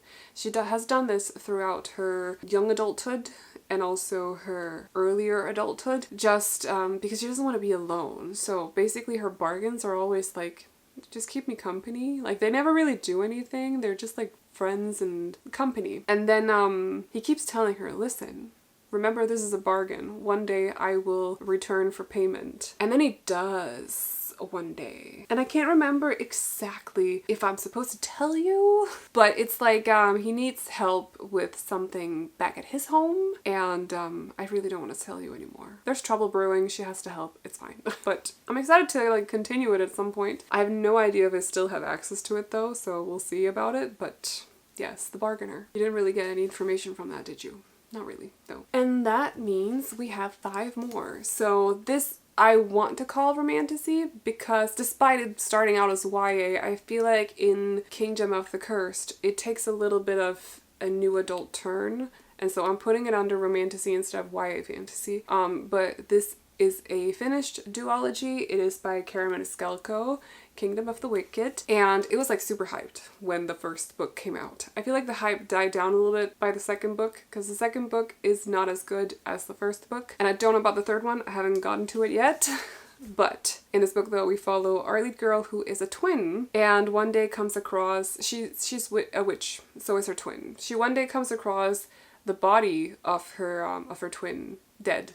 And so she's very set on finding out what happened to her and ends up making a deal with one of the princes of hell. More specifically, King of Wrath. Did I call him King of Wrath? We're not talking Ana Huang.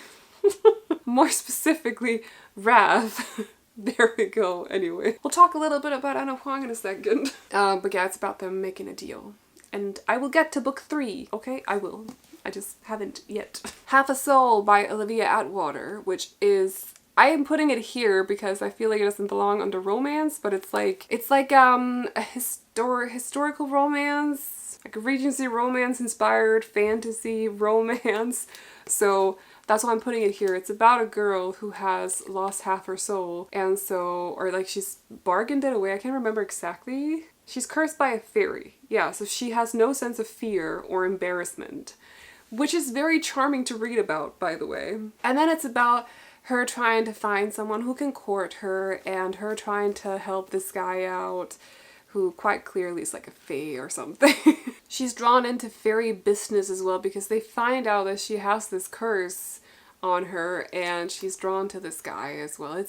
It's very cute, it's very charming. I loved it, and I will get to the other ones. They are companion novels, so they don't have anything to do with Theodora, or Dora I think they call her in the book, but they're like the same kind of like Regency romance, but like fairy or fantasy twist to it. This as well is a little bit, it's more like a rom-com, but it does have fantasy to it. So my roommate is a vampire. The sequel is, I don't actually know what it's about, but it's called My Vampire Plus One, and I know that the male lead in that one is this guy's roommate who's also a vampire. That's all I know, but I want to read it. They're companion novels, which is why, like, story-wise, it's not really important if you know the story in this one. But I like the concept. I think it's cute. Oh, and similar situation with this one, although this is like, I want to call this Romantasy, but not like a lot of this like KU stuff. It's a little bit different. And there is a sequel that I cannot remember what is called. The Undermining of something, or of Who and Who, but I can't remember their names. And they don't really have anything to do with these characters. The story is not connected to this one, or it might be a little bit, but like it's its own story. Companion novels again. And so I don't know, it doesn't really, but I'm reading it at some point when I get it. I am very excited because I loved this book so much. I loved it to bits. And that means we're done with the Romantasy. So we can move on to sci-fi, which I only have 2 books of. I have Red Rising, and I'm on book 3, which is Golden Sun. Morning Star? Morning Star. I almost had it.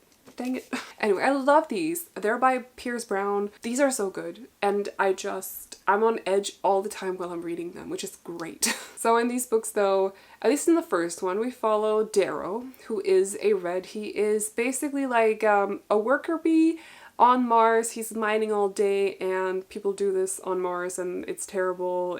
Their living conditions are not great. They are hungry all the time. They're poor. They're basically just like slaving away all day. That's what they do. But Darrow is like, this is my lot in life. It's fine. He has his wife. He's happy. He has his family. It's all good. Then one day, something very tragic happens, and Darrow's world is kind of turned upside down. And he ends up getting killed. I'm trying to be very, like, let's not say too vague. But then it's brought back to life as a gold. Specifically the golds are the ones in power, by the way. So he's brought back as a gold, specifically to infiltrate the golds for this group, the one that brought him back. And that means he has to partake in these games that they're throwing to figure out what roles the different new golds will have. Not new golds, but like the ones that are like getting into leadership. What roles they will have in this whole system and stuff. They have to go through games to do this, and they are brutal. And I love it. I loved every moment of it. I just, nervous all the time. But I love it. I feel like I've been waiting for the sequel for this forever. Gideon the Ninth, the series is called The Locked Tomb by Tamsin Muir. I don't know how to pronounce her last name, okay? Sorry. But I very much loved 1, 2, and 3. 1 the most, I think. 2, or maybe it was 2 most. No, 1 most, then Harrow a little bit less. And then Nona felt kind of long drawn at times, but like Gideon and Harrow were both 5-star reads. I'm very excited for Electo. Take your time with it. It's fine. It's fine if I've been waiting for years. I don't care as long as it's good. And I'm excited to see how she's gonna write it. So it doesn't really, like, at this point in the story, book 4, we're way past what this is about. But in short, we follow Gideon, who is on planet 11. How do you explain this? Sci-fi is always so strange to summarize. Anyway, Gideon is on planet 11 or whatever, I can't remember exactly what they call them, and really wants to escape because she hates it there. So she wants to get away. During one of her many attempts to flee the Ninth, she ends up getting caught once again. And this person, Harrow, who is the daughter of the 2 leaders of Ninth, is like, listen, there's this thing going on. She says it in a very different way, but I can't talk about Harrow. But she's like, there's this thing going on back on planet something, and I need like a bodyguard, someone to protect me because I'm a necromancer. And so I feel like if you decide to be my bodyguard and go through these games or whatever they are with me, I will make a deal with you. You get your freedom as long as you are my bodyguard through these trials games. The trials are to become the king's, like, one of his like super necromancers. And so Gideon decides to say yes because sure, I can get my freedom. And like everything is so messy and so weird, and I love it. I love it. Okay? I just love it. It's great. Good entertainment. I have 2 YA sci-fi books. One that I'm planning on, or the sequel to this, I'm planning on reading this month, so hopefully I'll have time. It's Skyward by Brandon Sanderson. The sequel is Starsight, and then there's Cytonic, and then I can't remember what the 4th one is called, but it came out like last year, I think. So in Skyward, we follow our lead girl, whose name is Spensa. Spensa's father. Okay, so first of all, they are humans living in like cities and stuff they've built up a while ago, but they're constantly like attacked by krill coming through this break in the sky, this like hole in the sky. They keep coming down to attack them, so humans are constantly training new pilots to fight back against the krill.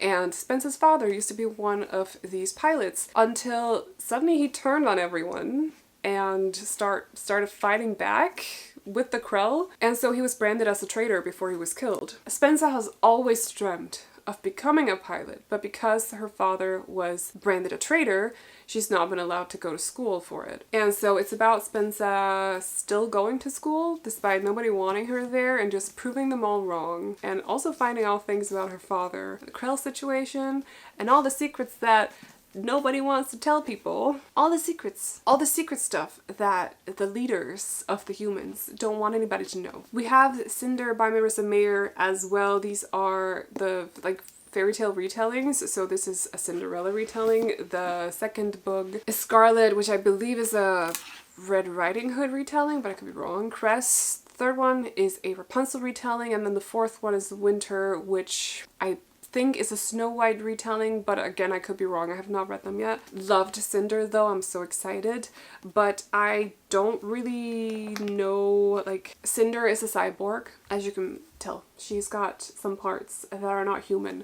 She's a cyborg. She's also a very gifted mechanic, and one day this guy shows up at her shop where she fixes and repairs a lot of things with this little android that he needs fixing, and she recognizes him, I think, at least, or she finds out at some point that he's the prince in this. He lives in the city. He's the prince. She's helping him out with finding information from this android while she's fixing it, and it turns out that there's a lot of big dangers. There's oh gosh. There's big dangers arriving too. They're not on Earth, but I don't know where they are. New Beijing. Big dangers are arriving to New Beijing, and she's like, should I keep this a secret? Should I tell people?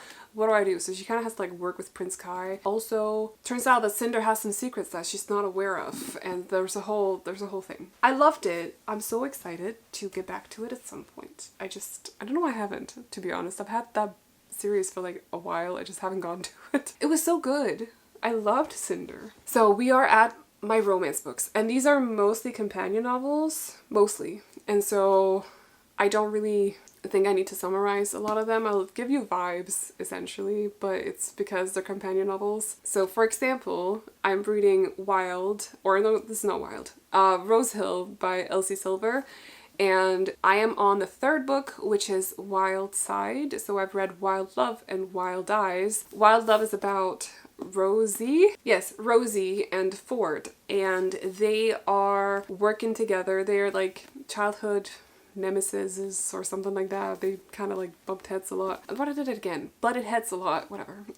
When they were children. They're building a music studio together while their story is developing, and Wild Eyes has nothing to do with that. But these are small town romances. The first one here is a brother's best friend. Also, girl has run off from the big city because she was subjected to something very traumatic, if I may say so. The second one is country pop star runs off to the small town to get away from everything and get to know herself. And then I don't really know what the third one is about. So I'm not really going to summarize them because they're so different, and But I'm going to tell you a little bit about vibes, if I can. If I succeedingly can. Wild, which I'm reading though, is a series. We follow our lead girl whose father lives in Alaska, where her and her mother also used to live until she was 2 or something like that. And her parents split up because her mother really wanted to get back to the city, while her father just wanted to stay in Alaska. He's a pilot. There's a bit of a story there, but she hasn't seen her father for many years at the point of the starting point of the story. Until she gets a call from her father's neighbor who's asking could you maybe come to Alaska? Your father is quite sick, and I think he'd like to spend some time with you while he's getting well. And so she's like, okay, that makes sense. I'll go there, even though I haven't seen him for a while. And so it's scary, but she goes there. She's also warned by her mother to not fall for one of the pilots up there. Unfortunately for her, that does kind of happen, and it's a whole it's actually quite heartbreaking. I'm reading the sequel technically. I just kind of got tired of a little bit of how it was written, so I stopped reading at some point. But I'll get back to it at some point again. I don't know. We'll talk about that in a wrap up at some point. I'm also reading The Kings of Sin by Anna Huang. This is the fourth one, King of Sloth, which is the one that I'm reading next. I was a little bit disappointed with book 3. These are billionaire romances, all with different tropes in them. But book 3 was a second chance, and I just it was, in my opinion, not a second chance done right. And so I generally don't really like second chances, and they need to really be done right for me to like them, and I didn't. So I'm a little bit scared to get back into the series just because I don't want to be disappointed again, but we'll see about it at some point. I'm also reading The Bergman Brothers by Chloe Lees, which I have read the first one. I own book 2 and book 6. but not the ones in between, as of right now at least. And I really loved the first one, so I'm pretty confident that I'll like the others. But they are following the Bergman brothers, and I believe sisters as well, because they're not just 7 brothers. So I don't know why it's called the Bergman brothers. I'm pretty sure there's some sisters as well. You're kind of introduced to some of them in this book. I don't remember though because it's been a while. I'm pretty sure there's some sisters as well. Don't quote me on it though. Another companion novel series. I believe these are just 2 books though. The Wilmot sisters. So the other one is some I hate.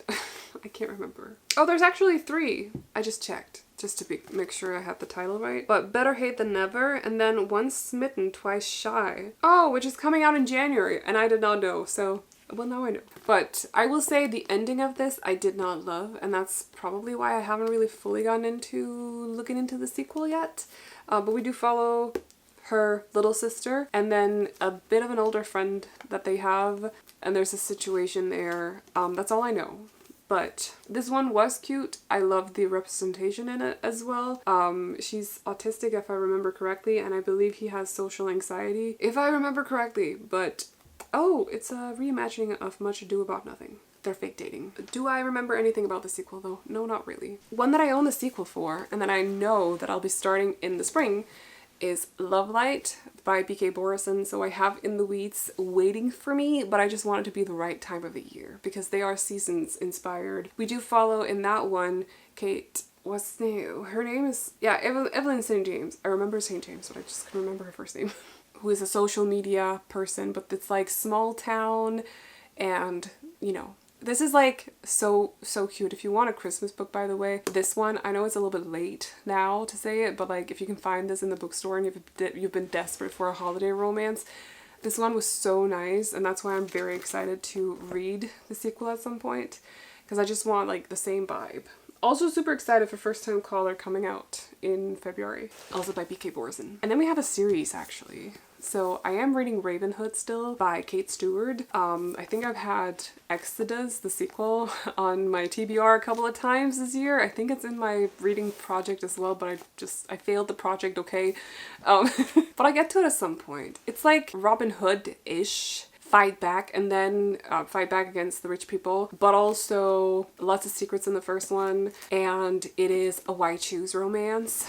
I don't know with how many guys. In the first one there's 3 total, so like her and 2 guys, but it might be more. I don't know how it's gonna evolve.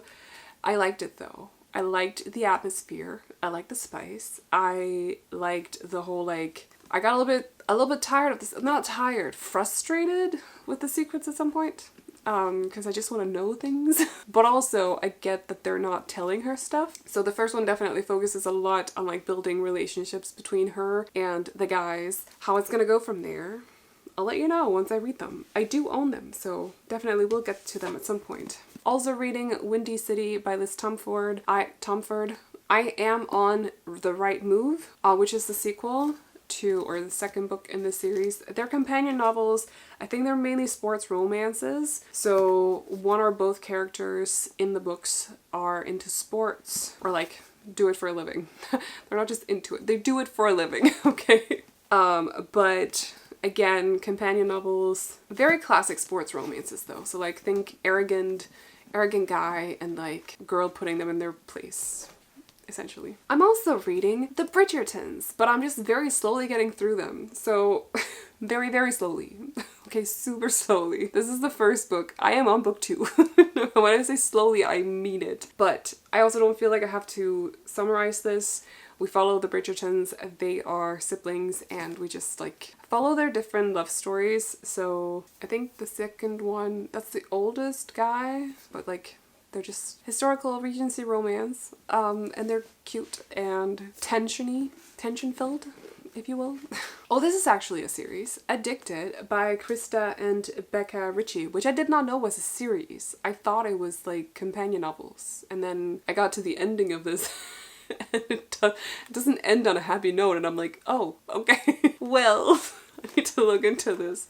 It's like a 5-book series. Anyway, so we do follow 2 characters. They have been friends forever. One is addicted to sex, the other one is addicted to alcohol. So if addiction is not your favorite thing to read about, stay away from this one. But they're kind of like using each other to cover for their addictions, and they're very codependent, and it's not necessarily good. So when they start to question, like, should we maybe date each other while trying to work on our problems, it just turns into a big mess. And it's basically about, yeah, them. Or like, I don't know if they're dating each other so much as like fake dating. I think they're fake dating to cover for each other and like fix their issues and stuff. I can't fully remember, I'll not lie. Yeah, their real vice may be each other. No, I think they start like actually dating, but it's not like good to do that in recovery. So bit of a look into some triggers and stuff. If addiction is not your thing to read about, again, would not recommend. I'm also still going through Knock 'Em Out by Lucy Score. So I've read this one, Things We Never Got Over. I have not read Things We Hide from the Light. Is that the second one? I've not read the second and the third one yet, but I will, because I actually like this one. I recognize that there's a whole group of people out there who think these are ridiculous, but I actually liked it. Yes, he did pee in his garden. Okay? He did. And I also think that's weird. I just don't really care. I love the fake dating. I love the humor. We'll see where it goes. I love the opposites as well, because they're kind of opposites. It sounds like the sequel as well has like an opposites kind of relationship, and I think that's fun. It's a small town as well, so if you love those, definitely look into it. A small town romance. This one is a series, and I chose not to include this in my last series wrap up, but then I actually read the second one, and now I'm like, well, there are 3 books. I kind of want to read the third one anyway. So we'll get to it at some point. I don't know if it's out. It's Salt Kiss. I do not remember. I think it's called Honeycut, the second one. I have no idea what the third one is titled, if it has a title as of right now. But they are, these are not so much romance as erotica. And they're about a kink club and the people, the man running them, and then his bodyguard and his wife. And all the secrets and the drama that comes with having a kink club, and like all the tension there, because the bodyguard is very into his boss. They've also slept together. There's a whole situation there, and then he's sent off to get the fiance, which he didn't know he didn't know his boss had a fiance.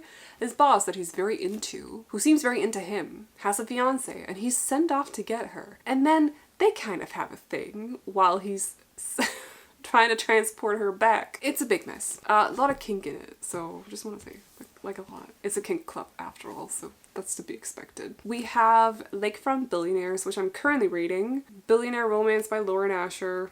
Oh, I forgot to say Sierra Simone. But yeah, Billionaire Romance is by Lauren Asher. I cannot say too much about this yet, but I do like, I actually wonder, do you still see, oh, the Kindle actually, the Kindle edition actually has all of the Spanish words translated in it, which is not translated, but like it's footnotes, which is great because I don't know. Oh, it's at the bottom. I thought there were texts for some reason. Yeah, it's great because I don't know Spanish. I didn't have Spanish in school. How would I know? I don't know how to swear in Spanish. But I do enjoy it so far. So we'll see where it goes. I'm thinking positive so far, so good. And I do own Love Unwritten as well. I don't know who it's about though, but anyway. Last romance book, The Kiss Quotient. Loved this one. They are by Helen Huang. There are 3 total. We have The Bride Test as well, and then we have The Heart Principle. And they all have like representation in the form of autism in them. So she's autistic in the second one. I can't remember if both or if it's just him that's autistic, one of the 2 lead people. And then in the third one, I think she's autistic. She's also a musician, so they have representation in that way. I think it's because Helen Huang herself, as far as I remember, has said that she is autistic too, and so she's like, you know, writing her experiences through, I mean, not that she's experienced this, but like her experience with autism, kind of like. Do you get what I mean, right? I don't know how to... She's not lived this, okay? That's not what I'm saying. But like, sharing some of it. I have 2 dark romance series. We have at least I think these are dark romance. They're kind of like a little bit of fantasy as well because they are inspired by Greek gods, mythology. And this is a Hades and Persephone retelling. I do not know I've also read the other one. Is that Ares and Psyche? I can't remember. Psyche? Is that how you say? I don't actually know how to say that. Anyway.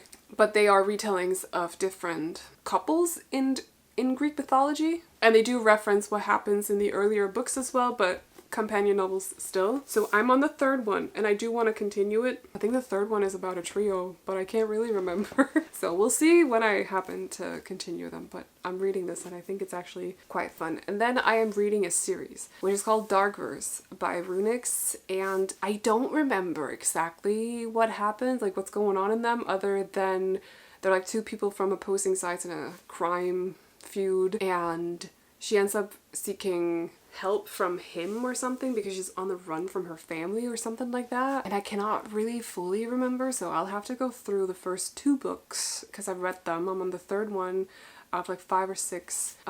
Did I mention Darkverse? The first one is called The Predator, by the way, so you might know it by that title. But yeah, I actually like them. I just never continued reading the 3rd one for some reason, so I'll need to like refresh in my memory before moving on, but I do want to move on with it at some point. I have 3 mysteries and then I have 3 graphic novels and then we're actually done.